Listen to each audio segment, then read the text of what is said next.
When was the last time that you checked into a hotel and thought, why am I filling out the same forms that I sent weeks ago? That moment of frustration after an 11-hour flight when you're waiting in line to do all that stuff. These are the kind of things that Richard Valtr set out to fix when he founded a company called Mews, spelled M-E-W-S. What started with a 60-room hotel in Prague has since grown into a global property management system that processes over $10 billion in payments each year and has positioned itself as the central nervous system of hospitality. But Richard's mission is simple but bold. Reimagine the front desk. Free staff from keyboards and let technology handle all that admin so humans can focus on real hospitality. So today we're going to explore why the industry spends as little on technology as forestry and how AI can quietly shape journeys without ever feeling intrusive. And why the real innovation gap in hospitality is cultural rather than technical. And yeah, we'll also cover the boom that Richard sees coming for hospitality and how hotels can finally match consumer-grade tech expectations, and why the next big step might be technology that is designed to disappear. And if hospitality is about making people feel welcome, how do you design systems that let humans do better than ever? And with that scene set, let me officially introduce you to Richard right now. So a massive warm welcome to the show. Can you tell everyone listening a little about who you are and what you do?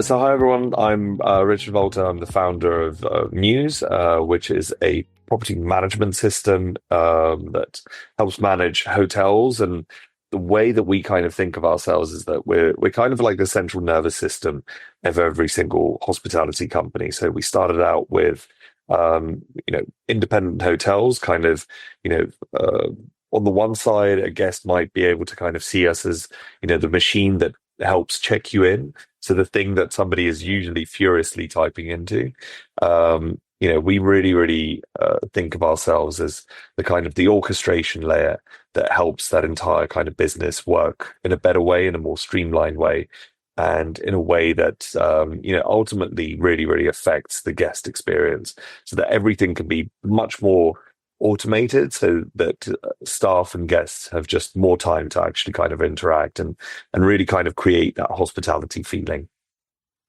And I think prop tech and property tech is such a big talking point right now. So take me back to the beginning. Tell me about the origin story of Mews and some of those problems that you set out to solve with technology. Yeah, so it started off, I was building a hotel in Prague, in Czech Republic, where I'm from. Despite the English accent. And it's part of my I guess what my mother had set out to do. So my mother was the kind of the entrepreneur who got into hotels, especially after the kind of the fall of the Berlin Wall. And my dad was a programmer. So I feel like both of those things kind of came together. So at the time, what I was really trying to figure out was, my sister would become the GM, and what I wanted the hotel to be was, even though it had 60 rooms, I wanted it to feel like you're actually going into a kind of Airbnb. I wanted that feeling of hosting at scale to kind of be there. And that idea that you're actually kind of in somebody's home. And when I looked at all of the different technology that was around, nothing was thinking about, being mobile.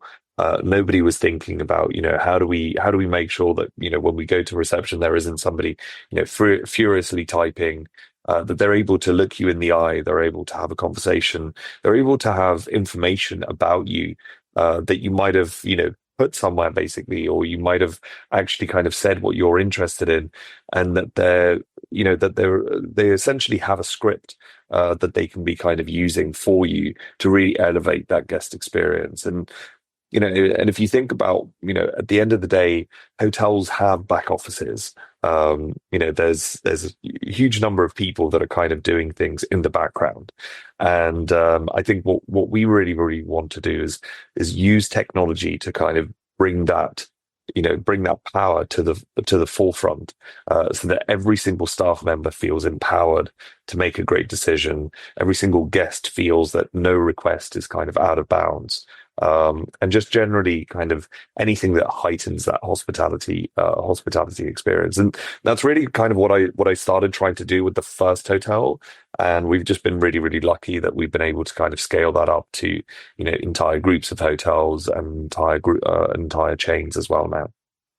Wow, what an incredible story. It had it all there, from building a hotel in the Czech Republic, the removal of the Berlin Wall there coming down. It's like a Netflix series on its own. But on that journey, though, I mean, you've been outspoken about why that traditional hotel front desk is becoming obsolete. And our experiences delivered new expectations now. There's an old saying that the last best experience we have anywhere becomes that standard expectation for what we want to see anywhere. And I think Airbnb is boosting those expectations as well. So I'm curious, from your point of view, you've seen from the very beginning to the Airbnb to where we're heading now. How do you see automation and AI changing the experiences that we love and crave, but without losing that human touch that guests still value? I think it comes to, I think hoteliers themselves. I think when we first started, and I would tell people about kind of automation and about, why, we shouldn't get guests to basically kind of fill out, guest cards and things like that, and how to kind of make sure that there's an online check-in. People would, especially hoteliers would be like, no, but we want that guest experience to still be there. And my reply to that was always, and it still is, that's not the point. The point isn't about, whether, because I think sometimes people mistake processes for the thing itself. And, a check-in basically shouldn't be the way that you actually welcome a guest in. That's a welcome, and a welcome and a check-in are two very different things. You going in, handing in your passport, handing in your credit card, that's not a welcome. That's just something that you have to do because there's an authentication moment that you have to have. There's, a bit of security that you have to kind of pass through. All of those things, people understand that those are aspects of of coming even to your friend's house. Basically, you still have to kind of tell them that you've arrived. So it's all of those different parts of the journey are actually kind of normal parts. But the fact that we've downgraded a welcoming experience in hotels to a check-in, I think, is a shame. And so from my perspective, what we're trying to do is actually kind of re-inject the humanity of all of these things. Make sure that actually, as you're kind of taking away the admin, you're re-injecting a lot of what gets classed as hospitality. And I think that's really kind of been our calling. So, we think of, especially AI, really accelerating this, that if you want something to be done by a machine, there's going to be an extremely powerful machine, a more powerful machine than has ever kind of been there before. But I think people don't want to actually kind of lose that hospitality feeling. And I think when you look at, the effects of AI, basically like on the economy as a whole, I think that you'll really, really see actually hospitality, gaining and growing through that, whilst maybe other parts of the economy basically become much more automated. But I think we'll have more time for leisure, more time to actually kind of savor human experiences in that way. And so because of that, I do really, really think that there's going to be a huge boom in hospitality as a result of AI. And that's the same way that we think about, how do we make the system kind of much more human friendly and more human reactive in that sense, so that people feel that they're really kind of doing their best work of welcoming somebody, of making sure that every interaction with a brand or with a property feels like it's the best type of interaction that there ever could have been, and hopefully our system is just one of those kind of systems that we orchestrate together in order to actually make that a reality. And before you joined me on the podcast, I was doing a bit of research on you, and I came across a great line that you use. And you said you compared today's hotel tech stacks to Ferraris that are being driven like Volvos. And I do travel around the world a lot for tech conferences and things, and the amount of times that before I go and travel, I provide my credit card, all my details and passport, and they know everything about me, only to then, after an 11-hour flight, stand in line to provide all that information again. And I'm curious. Yeah, and you also wonder, like, what is it being used for? Like, I've actually provided you with loads of information about myself, like far more. I think it's one of these kind of strange things because we all complain and kind of really dislike the amount of things that social media companies and advertising companies basically know about us. But there are times when you want certain companies to know more about you so that they can do more for you.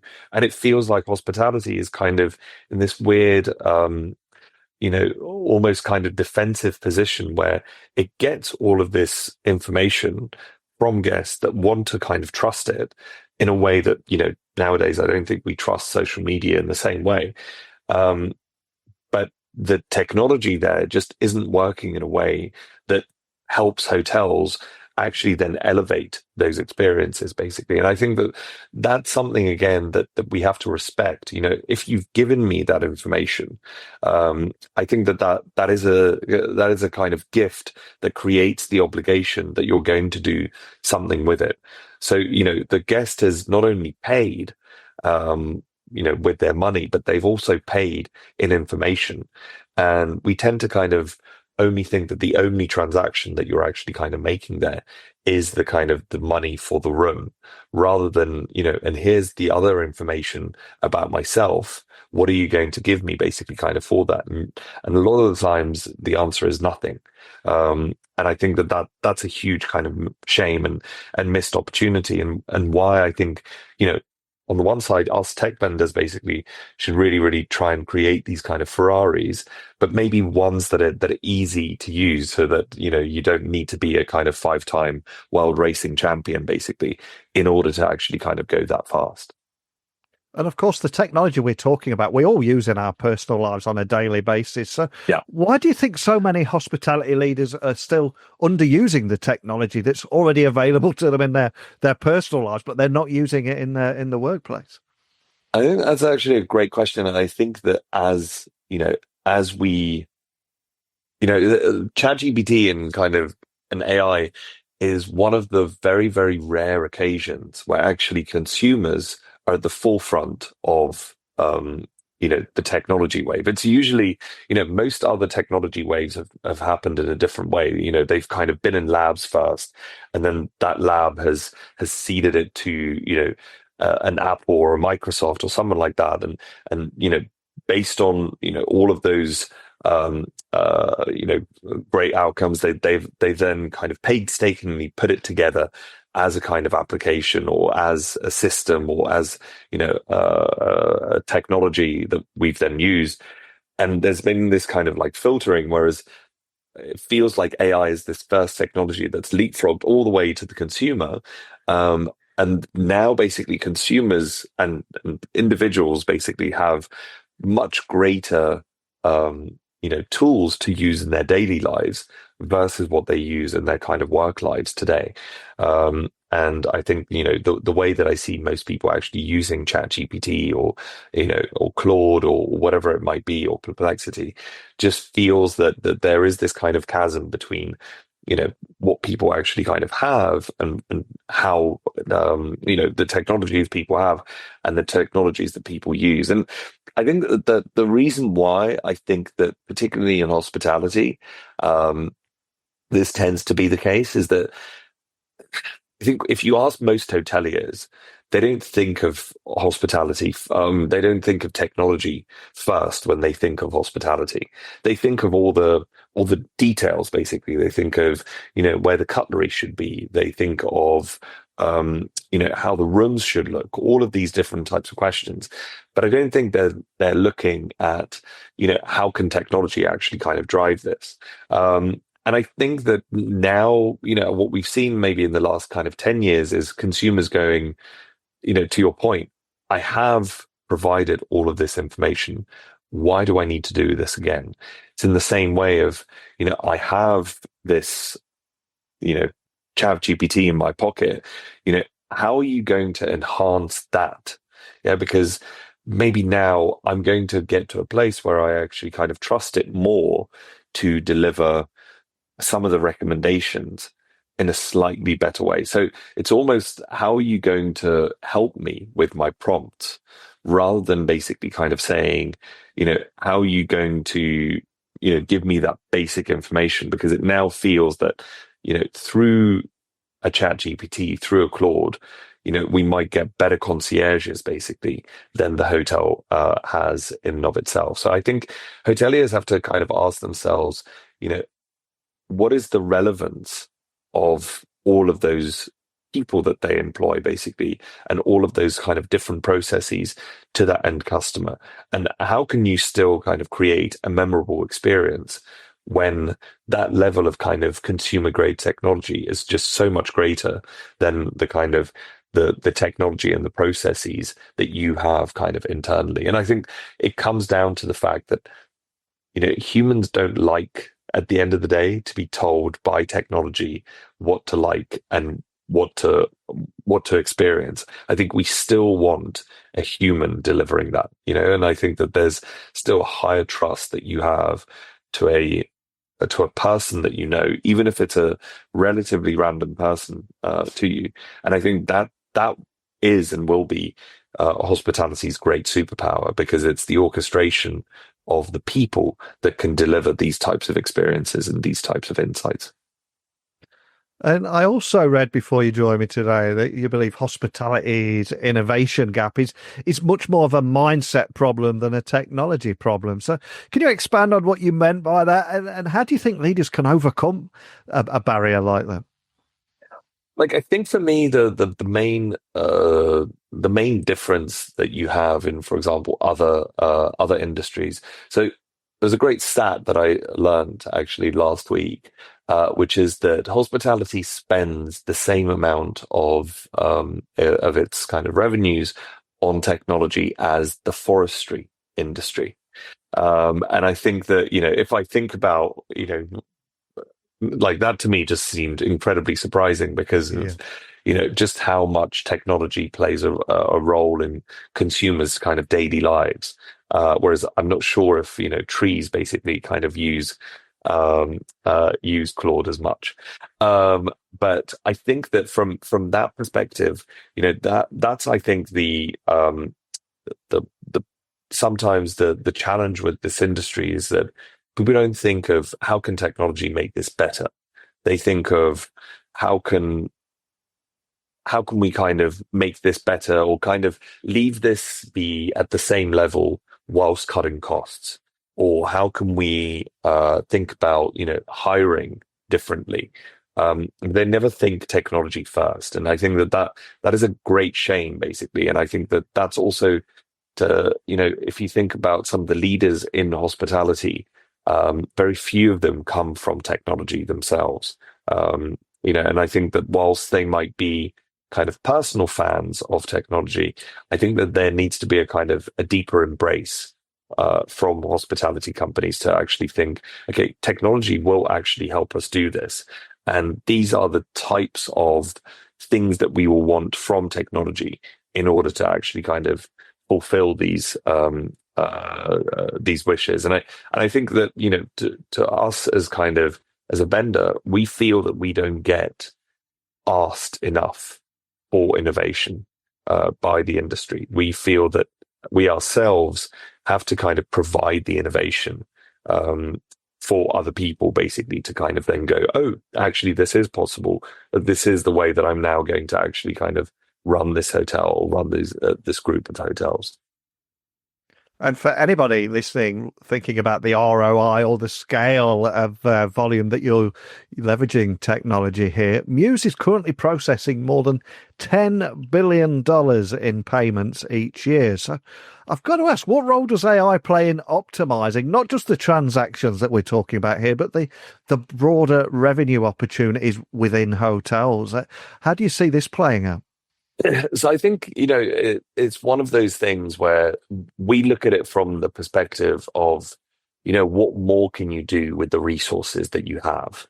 And that's whether you think of the human resources, so you can kind of think of it from the perspective of how many minutes of the day is my guest spending time, filling out a form or giving somebody basically um, their passport or kind of talking about those things basically, which are more kind of admin, or how much time is a guest spending, waiting for a service. So they're in a queue or they're trying to basically get somebody's attention. How much time is going into that versus how many transactions are actually happening and how much of this is actually kind of happening on the guest time rather than basically when the kind of the server or the host has enough time basically to actually kind of have this interaction. So we think about, how can we maximize the possibility for the moment of transactions? So rather than, thinking about kind of points of sale where somebody has to kind of get up and go to get service, could they just be able to kind of be on their phone and just ask for service or make a transaction as quickly as basically they, as quickly as they can think of it. So from that perspective, that's exactly where technology and AI can actually really help. It's so funny because, in our system, you can really kind of manage all different types of spaces. So you can manage, I was with a customer last week and they were telling us that, just basically by installing Mews, the use and sales of their parking spaces has gone up by 32% basically in the first 3 months alone. So just from that, just being able to actually kind of book a parking space with your room, just opens up huge things without all of the AI and without all of the other things that we can do. Just in the initial impact, basically, there's a huge amount that the system can do. But I think one of the things that I think is the most exciting about all of these things is when you actually think about all of the information coming together to be orchestrated in a way that really, really, truly lets the guest be in charge. And I think, for example, one of the things that we love about that is, having, for example, a guest portal as part of our PMS, so that a guest is able to actually chat with reception and make that transaction straight away. And that receptionist can be a real person, and it can also be an AI on the other side, basically just answering some of those basic questions that the guest might have. And I also love how you're encouraging the entire industry to think bigger. And you've mentioned everything from hotels going beyond rooms to monetizing day beds, co-working passes, and other services that kind of reflect the evolving needs and requirements and expectations of guests. So how does AI help identify and deliver these different streams of value? Well, I think that, the simple answer to that question is just, when you think about, how actually where that information is trapped, and if you think about, um, where people have to kind of go to, a lot of the time, it's still information on request. A lot of people won't know that you have all the different types of amenities. The amount of time that I've been to a hotel only to figure out that, oh, actually there was a spa on the top floor or something like that, or there was, this other amenity, by the time I've actually kind of checked out. It's one of these things that sometimes hoteliers just think that, guests will trawl through the website, or that, that the receptionist will actually kind of, fulfill all of the different aspects of the kind of the prepared speech that they have. And I think that it's, this is just a way for technology to be able to actually deliver those pieces of information, and and then hopefully also kind of personalize it to that person to say, actually, we know that you've had 4 or 5 hours of meetings because we know that you've been, in these meeting rooms. Maybe there's a massage that we can actually kind of offer you, because of the fact that you've probably been sitting, it's probably been a really, really tough day basically for you. You know, maybe this is the thing that you can get at the end. And it's just about kind of making those connections in the same way that you would if you had a singular person just thinking about, how can I make this experience much, much better for you? And I'm curious, with a background as a hotelier, how does that insider perspective maybe influence not just how you design technology, but technology that actually works for staff and improves the guest journey too? I would imagine you've got quite a unique vantage point here. Yeah, because I think it comes down to, I feel like the the aspect of hotels that everyone falls in love with is the idea of hosting. And I think that this is why, Airbnb is such a kind of big business and things like that, because anyone can be a hotelier. And most hoteliers, they fall in love with the idea of being able to do something for other people. And then the industry is about, actually helping scale that so that you can create that kind of feeling of, personal care, even in a 200, 500 bedroom hotel. And I think it's, technology is how humans scale. And I think that that's something that we need to kind of think about in the hospitality industry, and the way that we think about building the system is always, how can we help this person scale this very unique trait of their own personality? How do we help this person become a better host to, a vast amount more people? Because they can do it. They have the passion to do it one-on-one. How can we help them do that basically when it's 1 to 200, when it's 1 to 500, or in a chain setting, kind of 1 to 5,000?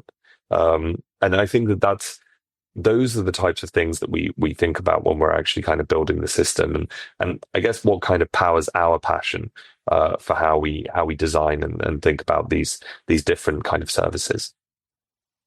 And you've also raised something like $75 million with backing from Tiger Global, Goldman Sachs, and Battery Ventures, to name a few there. So what does that kind of investment mean for you at Mews, and how you scale and go to the next level? And where do you see the biggest opportunities for growth in Mews?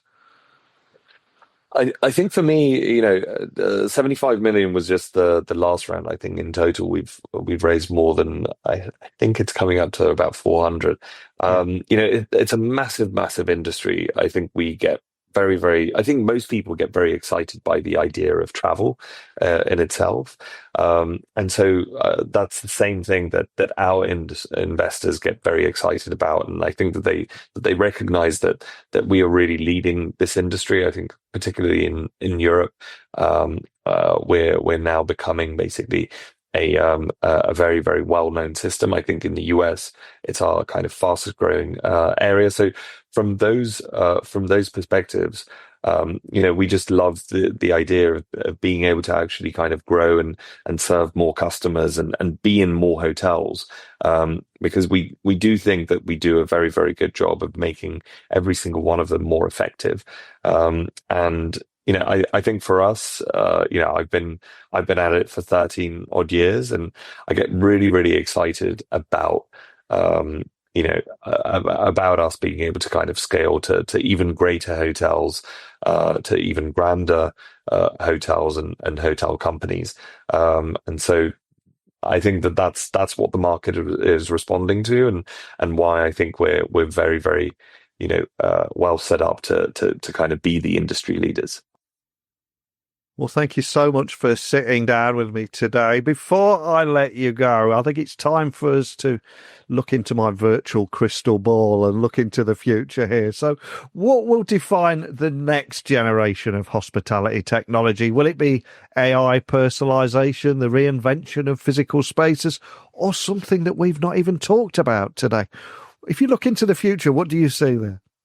I think it's both of those things. I think that, we've always had a design principle at Mews, which is the idea that we are trying to build kind of tools for the disengagement with technology. And so the idea of not having a single screen, in a hotel is very, very powerful for us, basically, because we think of, how can we make technology completely silent so that it's kind of all around, but it's never obtrusive. And I think that's, there's a lot of different technologies that will help us actually achieve that, whether it's kind of computer vision, whether it's AI, whether it's different types of sensors and things like that. But generally, we believe that that's the kind of the apex of where we can kind of think about with technology. And I think both of those things that you mentioned as well are huge parts of that journey as well. Exciting times ahead. And for anyone listening wanting to dig a little bit deeper in some of the things we talked about today, and for all things Mews or connect with you or your team, where would you like to point everyone? Just to mews.com. That's the easiest way. So that's mews.com. Awesome. Well, I'll get links added to everything there. Make it nice and easy for everybody to find information. And we covered a lot there, from why the front desk is disappearing and why hotel tech is largely underperforming, and better ways to monetize the guest journey and personalize with AI. We could have spoke another hour about this stuff, but just thank you so much for sitting down. Thanks so much, and great to meet you. Listening to Richard today, it quickly became apparent that it's not really about technology at all, is it? It's about the mindset of leaders and the choices they make about what matters most on the guest journey. A welcome isn't a check-in. Data isn't just paperwork. It's actually a gift from the guest that deserves to be used well. And automation isn't about replacing staff. It's about giving them the space to host with authenticity. And I think these distinctions matter. And what Mews is building here hints at a future where hotels anticipate your needs, maximise your time, and leave the admin invisible. But here's the challenge for everybody listening. If the tech exists and the guests are ready for it, what's holding back the change? Maybe the real question is whether hospitality leaders can stop treating technology as an afterthought and start seeing it as a canvas for experiences that guests will always remember and keep them coming back. These are just a few of the things bouncing around my head, but let me know what your thoughts, anything you took away from today's conversation. techblogwriteroutlook.com, techtalksnetwork.com. Send me a message, send me an audio message if you wish on the website there as well, and I'll get straight back to you. But I've taken up far too much of your time, so it's time for me to check out now, and I'll check back in with you tomorrow. Bye for now.